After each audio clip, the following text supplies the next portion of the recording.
Hello. So there's something that I've noticed about people. Some don't actually want solutions. They just want someone to be blamed. And that is where victim mentality starts. Not when something bad happens to you, but when you decide that everything bad happening in your life is someone else's fault. It's not yours, but you must find a way to blame other people. Being hurt is real. Being treated unfairly is real. But turning that into your identity, that's different. Because once you believe you're always the victim, you never have to look at yourself. And that's comfortable in a way. I'll give you an example. Instead of putting effort into a relationship, instead of asking, how can we connect more? Or what can we do together?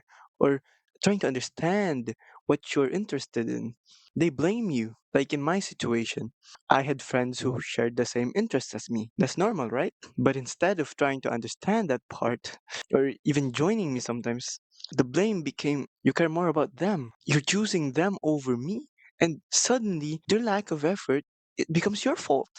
That's victim mentality for you because responsibility gets replaced with an accusation. So, Friedrich Nietzsche believed in resentment. He believed that when people feel insecure or powerless, they cope by blaming others instead of confronting their own limitations. Because it's easier to say that you're the problem rather than saying, I'm afraid I'm not enough, rather than admitting your limitations. And I guess that hits hard because most of the blame isn't actually about you. It's about protecting someone else's ego. And that brings me to the conclusion that victim mentality just feels safe because when everything is somebody else's fault, you don't have to change for the better. You don't have to risk rejection. You don't have to grow. You don't have to admit insecurity. But the cost is the relationship. The cost is respect. And the cost is reality. Because in reality, nobody is perfect. We are all supposed to change for the better, right? Not everyone is perfect. You can't tell me that you are always the victim. You can't tell me that other people, it's always other people's fault. It's never your fault. You can't tell me that. You have to change. You have to be better. You have to look at yourself and realize that there are some things that you cannot do and there are some things that you can do. And maybe try to focus on your strengths instead of blaming other people for your mistakes and never admitting your mistake. Truth is, effort is visible. When someone actually tries to understand you, they try.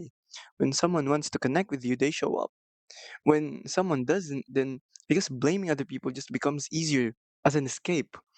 And this isn't just about relationships, it's everywhere. People blaming their past forever, people blaming their environment forever, and blaming everyone around them forever except themselves. At some point, the question becomes, do you want to heal or do you want to feel justified? Because those two paths are not the same. Trust me. Here's the uncomfortable truth: you can be hurt without becoming helpless. You can be wrong without losing responsibility in your life. And you can walk away from people who would rather blame you than grow with you. Because not everyone who says they're a victim are actually powerless. Sometimes they're just unwilling to change. And I guess that's it for that video. Thank you for watching.